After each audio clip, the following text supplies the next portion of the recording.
Passem ara als grups que han de fixar la seva posició i en primer lloc té la paraula l'il·lustre senyor Joan Laporta.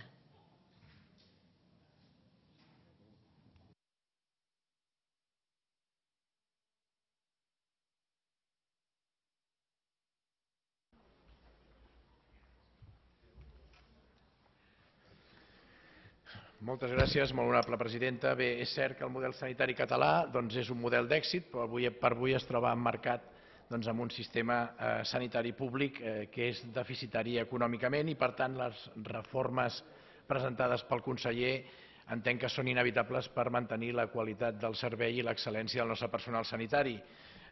Estic d'acord que cal reformular el sistema per fer-lo més eficient. Si sumem eficiència i la qualitat dels nostres professionals, doncs el resultat serà en benefici dels ciutadans. Respecte a la moció, diputada, a favor de garantir la transparència del conjunt del sistema sanitari, a favor també d'enfortir l'atenció primària, com diu en el punt quart A i B de la moció, a favor també de la racionalització de la despesa farmacèutica, com fa referència en l'apartat C del punt quart. És a dir, hi ha una sèrie de punts en els que em posiciono o fixo la meva posició a favor, però tot el que fa referència al pla de mesures entenc que el que ens va presentar el conseller als grups parlamentaris entenc que se li ha de fer confiança perquè va molt en la línia del que fa referència la moció, al meu entendre. Em consta que hi ha diàleg amb els agents del sector.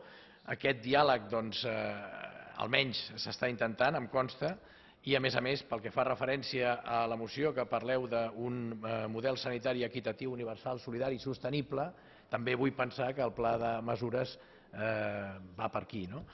En aquest sentit, fer referència a que són unes reformulacions que s'han de fer perquè el dèficit existia, i això és independent també encara que tinguéssim els recursos suficients, s'hauria de gestionar de manera eficient.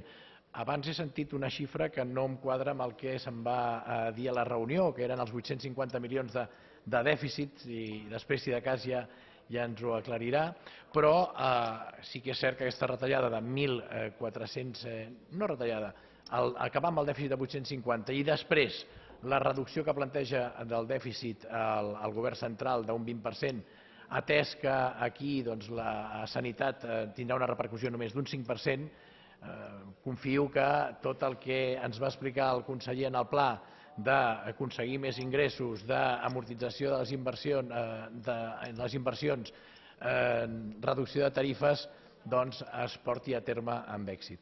Res més. Moltes gràcies, senyores i senyors diputats. A continuació.